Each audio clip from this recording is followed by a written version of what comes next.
sempre que se estuda o Apocalipse, você tem que entender que o Apocalipse faz parte de um contexto. Quando João escreveu o livro, ele não escreveu dividindo em capítulos. Nenhum livro na Bíblia, na verdade, foi escrito em capítulos. Então, João não disse assim, agora eu vou escrever o capítulo 14, verso 2, agora eu vou escrever o capítulo 15, verso 2. Não. Quando ele escreveu como um livro só. Então, para você entender o capítulo 16, você tem que lembrar do capítulo 15, você tem que lembrar do capítulo 14, do capítulo 13, porque faz parte de um contexto só. Você não pode ler o Apocalipse com capítulos independentes. É por isso que esse estudo que vocês estão fazendo é um estudo progressivo, que vai como que montando o escopo do Apocalipse, né? Montando a ideia geral do Apocalipse. Uma outra coisa importante para entender o capítulo 16 é entender as três chaves para interpretar o Apocalipse. As três chaves, amigos, para interpretar o livro do Apocalipse, primeiro é o próprio livro, como eu falei, o contexto. O próprio livro vai lhe ajudar a compreender o livro. Então, o capítulo 16, ele é amparado. Segunda chave, primeiro é o próprio livro. Segunda chave é a cultura da época. Muitíssimo do que tem no Apocalipse só vai ser entendido se você entender a cultura judaica, que cercava o que João vivia. Então você vai ver coisas que não fazem o menor sentido na nossa cultura, mas que faz completo sentido na cultura que João vivia. A terceira coisa que você vai poder entender, a chave para entender o Apocalipse, é que uma das chaves para entender o Apocalipse é o Antigo Testamento. Então, você não tem como entender o livro do Apocalipse se você não estudar o Antigo Testamento. Então, as três chaves para entender Apocalipse vão nos ajudar no capítulo de hoje. Primeiro, o próprio livro, o contexto do próprio livro. Segundo, a cultura da época. E terceiro, o Antigo Testamento. E esse capítulo 16 está mergulhado no Antigo Testamento. Tem muitíssimo, muitíssimo do Antigo Testamento no capítulo 16. O contexto. O contexto é o seguinte: vocês estudaram no capítulo 13 que no tempo do fim, três poderes iriam se unir para fazer o último ataque contra o povo de Deus e a verdade de Deus. A Bíblia diz no capítulo 13 que é a besta do mar, a besta da terra, os falsos profetas, o dragão, três poderes. Três poderes. O dragão, a besta e o falso profeta, eles vão se unir para tentar derrubar a verdade, destruir a verdade e fazer um ataque, o último ataque ao povo de Deus. Quando parece que você lê o capítulo 13, parece que esse poder do mal vai ter vitória, aí chega o capítulo 14, dizendo não. Deus vai levantar um povo para fazer a última proclamação da verdade.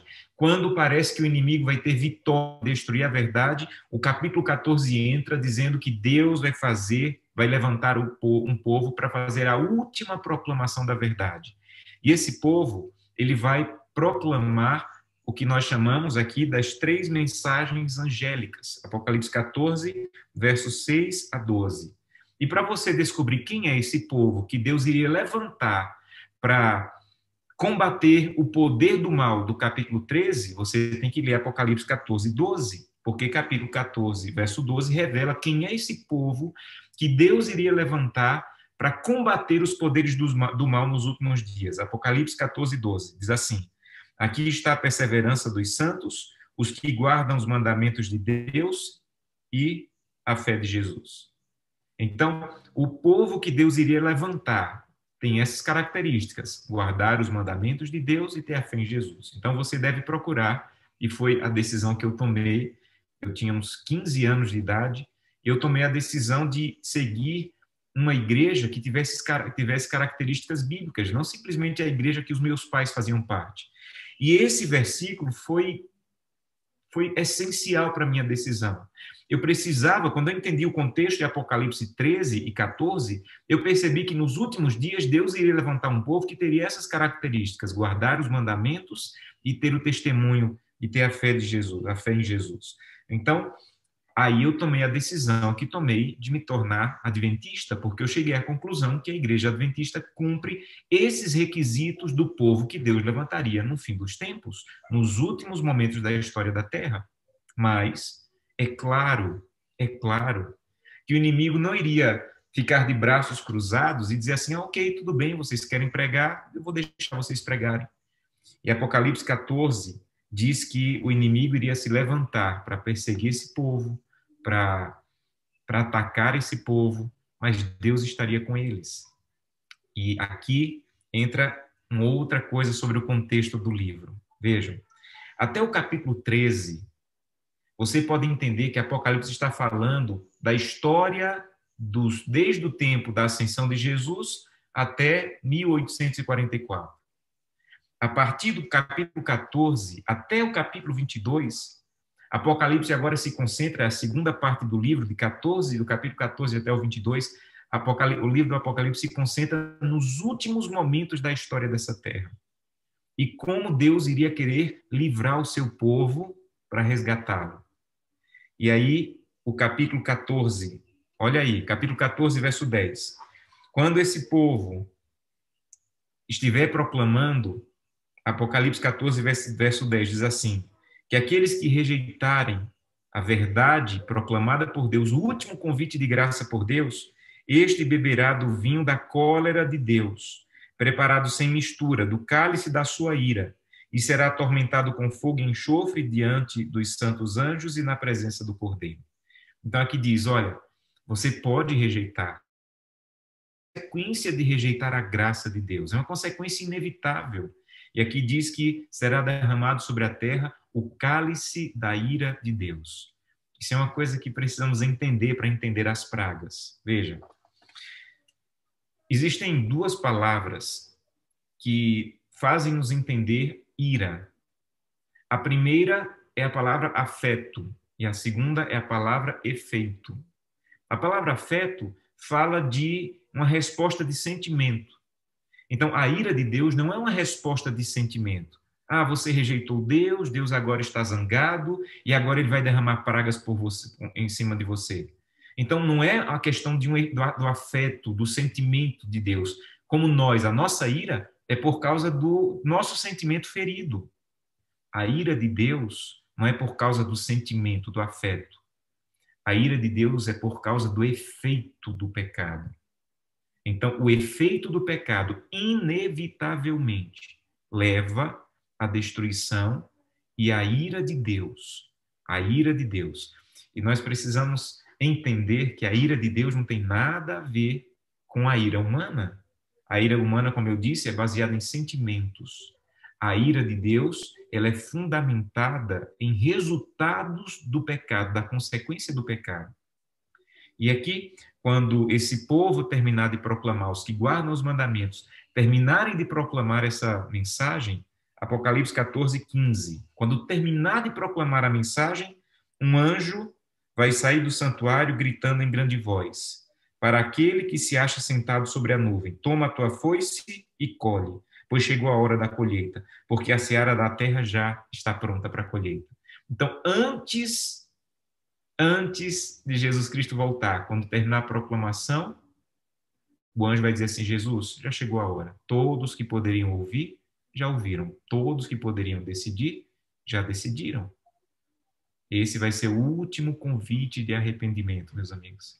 E quando isso acontecer, quando todo o planeta, Deus entender que está maduro para a colheita, vocês já estudaram provavelmente sobre isso, a porta da graça irá fechar.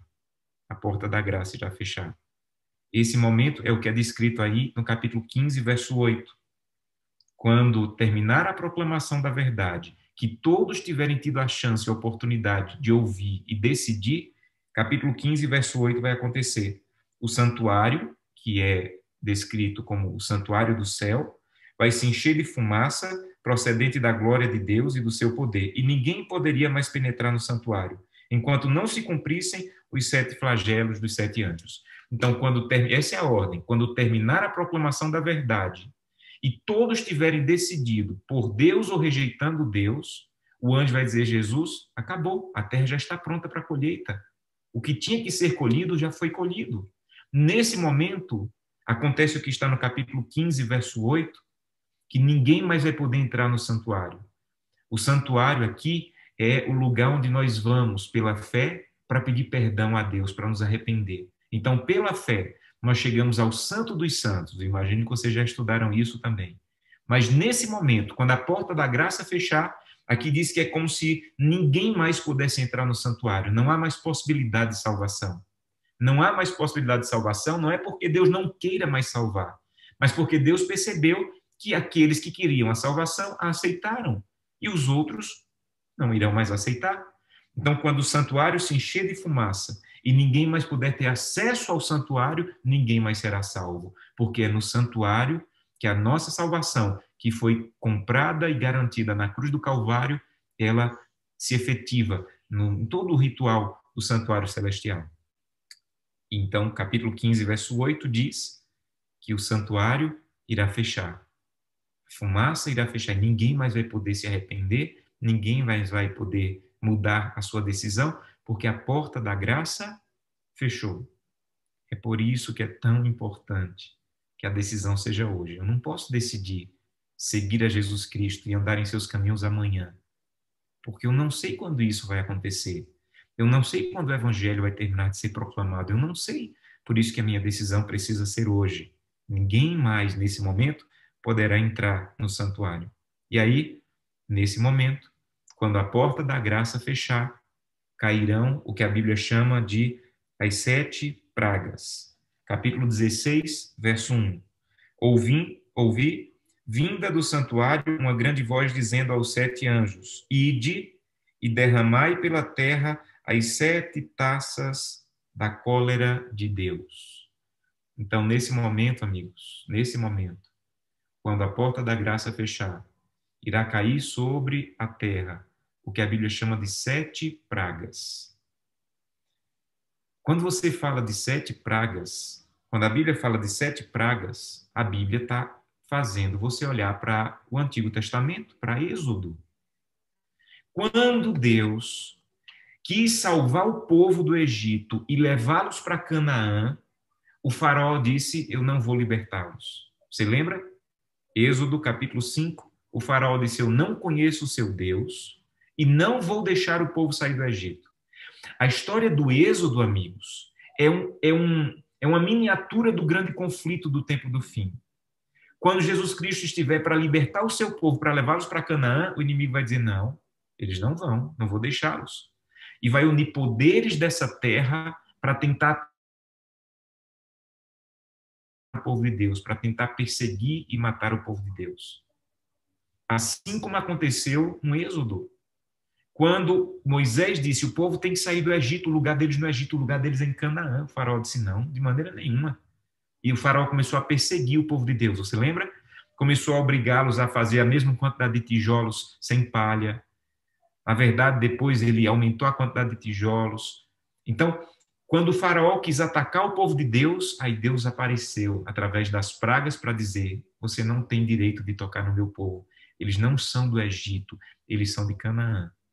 Então, quando a porta da graça fechar, que ninguém mais puder tomar a decisão, os poderes do mal nessa terra, junto com os poderes do mal do inimigo, irão se unir para perseguir o povo de Deus. E Deus, assim como aconteceu na saída do povo do Egito, vai fazer novamente para o povo de Deus sair dessa terra para Canaã celestial.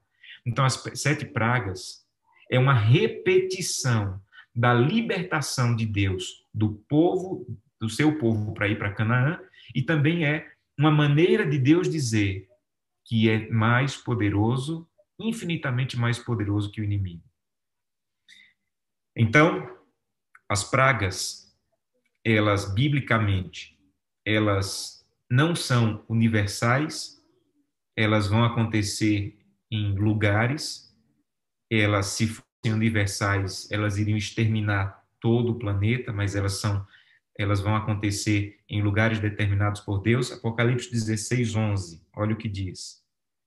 Apocalipse 16, 11. Diz assim: e blasfemaram o Deus do céu por causa das angústias e das úlceras que sofriam. e não se arrependeram das suas obras. Então, aqui está falando da reação dos ímpios. A reação dos ímpios de blasfêmia contra o Deus do céu, por causa do que estavam sofrendo, mas eles não se arrependeram das suas obras. Então, mesmo com toda a dor das pragas, não haverá mais arrependimento, porque quem tinha que se arrepender já o fez antes do fechamento da porta da graça. Interessante que dessas pragas aqui, algumas delas são idênticas às pragas que caíram no Egito. Mas houve uma segunda história no Antigo Testamento em que Deus teve que resgatar o seu povo de um lugar que eles estavam para trazê-los para Jerusalém, que é Babilônia. Então, o povo de Deus estava exilado em Babilônia e Deus ele permitiu que um homem chamado Ciro ele invadisse Babilônia de uma maneira fora do comum e foi ali a oportunidade de Deus resgatar o seu povo de Babilônia para trazer para Jerusalém. Então, essas duas histórias, a saída do povo do Êxodo para Canaã e a saída do povo da Babilônia para Jerusalém, são usadas nas 7 pragas para dizer o que vai acontecer no tempo do fim.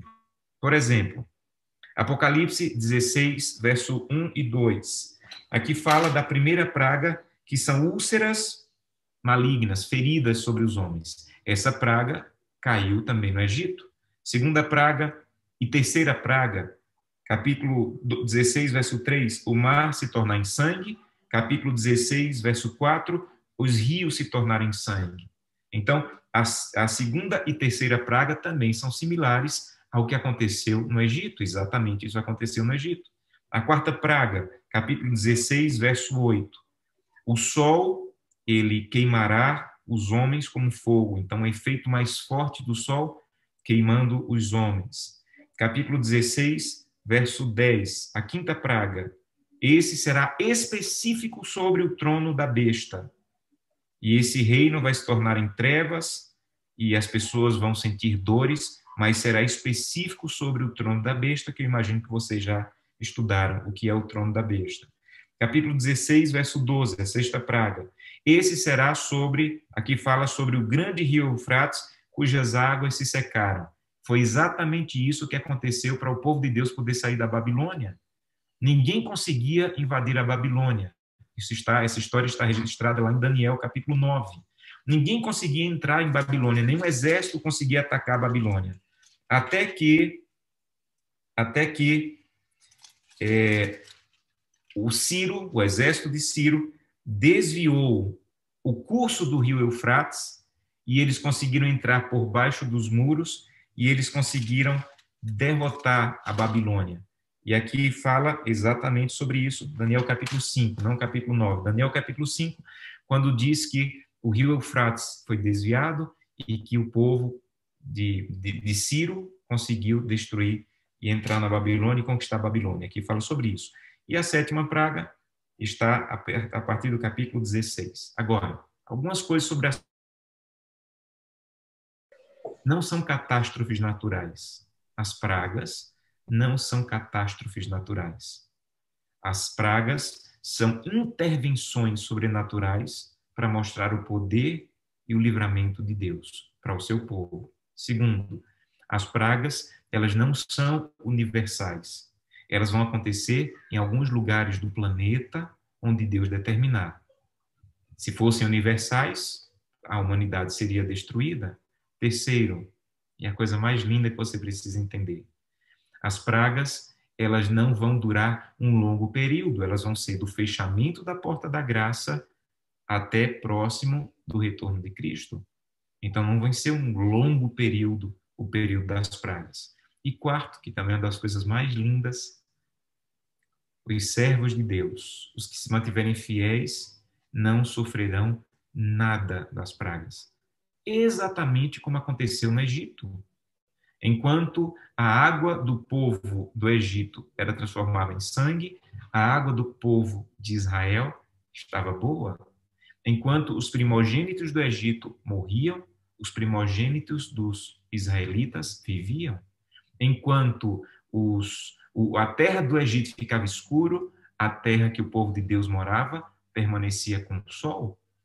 Porque as pragas, elas não são para os justos, elas são uma punição sobre os ímpios para mostrar a grandiosidade do poder de Deus. E isso são as pragas. Agora, as pragas são para punir e também para libertar, exatamente como foi no Egito.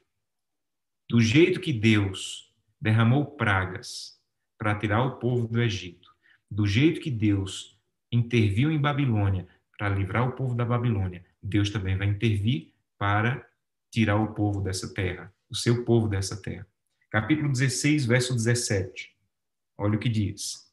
Capítulo 16, verso 17.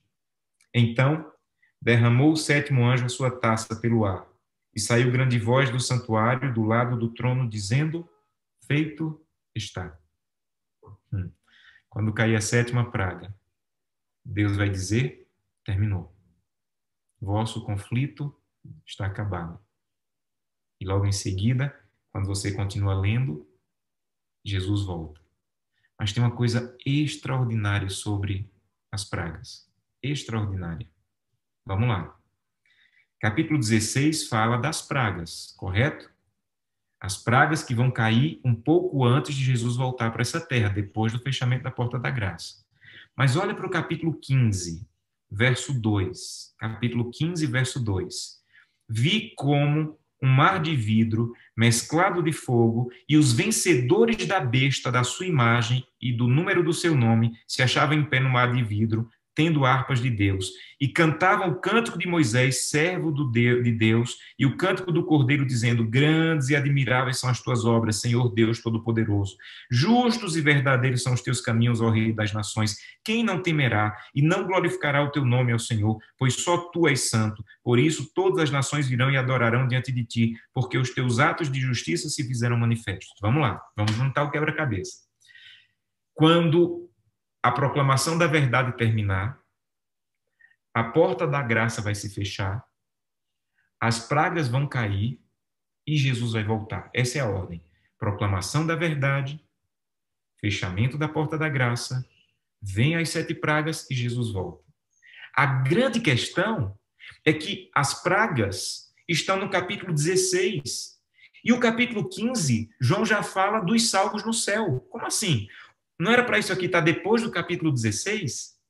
Se o capítulo 16 fala das pragas que vão cair antes da volta de Jesus, e o capítulo 16, verso 17, diz que quando cair a 7ª praga é que Jesus vai voltar, dizendo: feito está, e Jesus vai voltar. Por que o capítulo 15 já mostra os salvos no céu?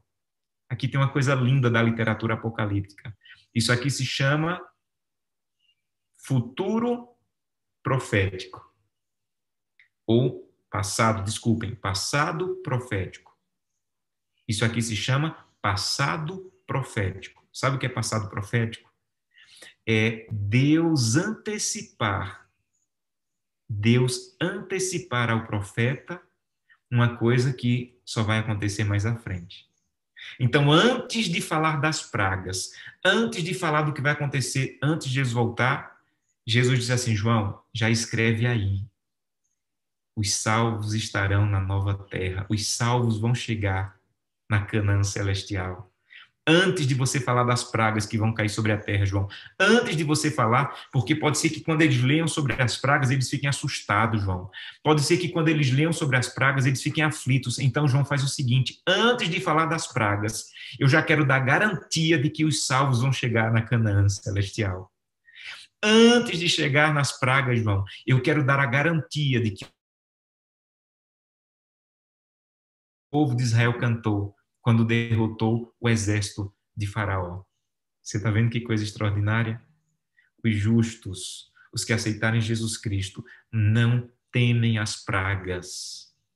Porque antes de as pragas serem anunciadas, Deus já estava dizendo a solução. Os salvos chegarão na nova terra. Os salvos irão cantar o hino de Moisés da libertação do Cordeiro. Já viu que coisa extraordinária? Então, quando você fala de pragas, quando você estuda sobre as 7 pragas, não é para impor medo, não é para impor pavor. As 7 pragas é para trazer esperança. Os salvos não serão atingidos. Quer ver outro texto? Apocalipse capítulo 7. Apocalipse capítulo 7, verso 2. Apocalipse capítulo 7, verso 2. Olha o que fala sobre a proteção durante esse período. Apocalipse capítulo 7, verso 2, diz assim: Vi outro anjo que subia do nascente do sol, tendo o selo do Deus vivo, e clamou em grande voz aos 4 anjos, aqueles os quais foram dado fazer dano à terra. Então, aqueles anjos que iriam liberar as pragas e fazer dano sobre a terra, um anjo disse assim para eles, verso 3: Não danifiqueis nem a terra, nem as árvores, nem o mar, até selarmos na fronte os servos do nosso Deus. Então, não lancem as pragas, não danifiquem a terra, como as pragas vão danificar, até que o último filho de Deus seja selado, até que os servos do Senhor sejam selados. Você lembra que na praga mais terrível que aconteceu no Egito, a morte dos primogênitos, antes de cair a praga, eles como que selaram ali as portas com o sangue do cordeiro, e quando o anjo que foi matar os primogênitos passou, onde havia sangue, não havia morte? É exatamente essa a ideia. Os salvos serão selados antes do fechamento da porta da graça, até que o último tome a sua decisão. E aí, quando isso acontecer, os selados não serão atingidos pela praga. A mesma coisa é dito em Salmo 91. Salmo 91 é um salmo que é usado profeticamente para esse momento. Abra sua Bíblia aí, Salmo capítulo 91. Salmo capítulo 91. Diz assim, todo o capítulo é lindo, não é? Você deve lembrar. Mas nós vamos ler a partir do versículo 7, versículo 6. Nem peste que se propaga nas trevas, nem mortandade que assola meio-dia te atingirá. Podem cair 1000 ao teu lado, 10.000 à tua direita, tu não serás atingido. Somente com os teus olhos contemplarás e verás o castigo dos ímpios. Então, o que será as pragas? O castigo dos ímpios, ou o início do castigo dos ímpios. Verso 9, pois disseste, por que você não vai ser atingido? Porque você disse, o Senhor é o meu refúgio e fiz do Altíssimo a minha morada. Verso 10, nenhum mal te sucederá, praga nenhuma chegará à tua casa. Praga nenhuma chegará à tua tenda. Porque aos seus anjos dará ordem ao teu respeito, para que te guardem em todos os teus caminhos.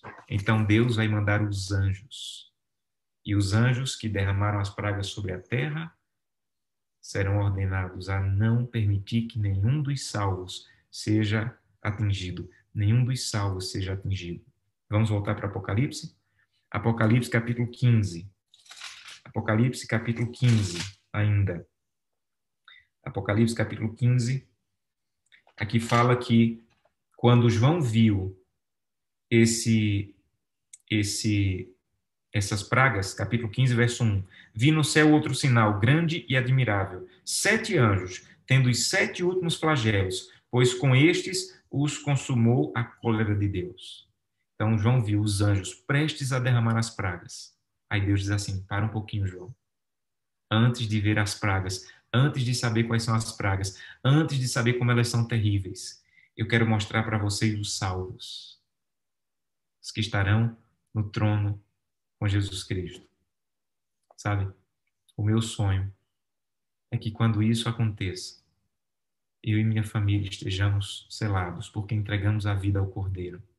Quando as pragas caírem sobre essa terra, que eu e você estejamos selados, porque entregamos a vida ao Cordeiro. E quando chegar no céu, o meu sonho é encontrar João e dizer assim, olha, eu vi vocês. Eu vi vocês que enfrentaram as pragas. Eu vi vocês que viveram no período das pragas. Deus seja louvado, porque eu vi em visão e agora eu estou conhecendo vocês pessoalmente, aqueles que enfrentaram o período das pragas sobre essa terra, que foram sustentados em momentos difíceis, mas foram sustentados por Deus, porque aceitaram Deus, aceitaram a sua verdade, guardaram os seus mandamentos e durante a queda das pragas foram completamente libertos. Eu espero que essa seja a sua decisão, de aceitar essa verdade, de saber que isso vai acontecer, porque todas as profecias acontecem, todas, Deus não falhou em nenhuma.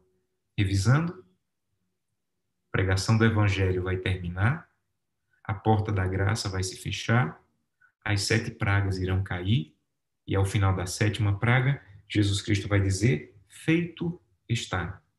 E ele vai voltar para resgatar os seus filhos, que foram protegidos durante as pragas e que agora serão levados protegidos para Canaã celestial. Que Deus te abençoe, para que a sua decisão seja estar protegido, estar entre aqueles que serão protegidos durante as pragas nessa terra.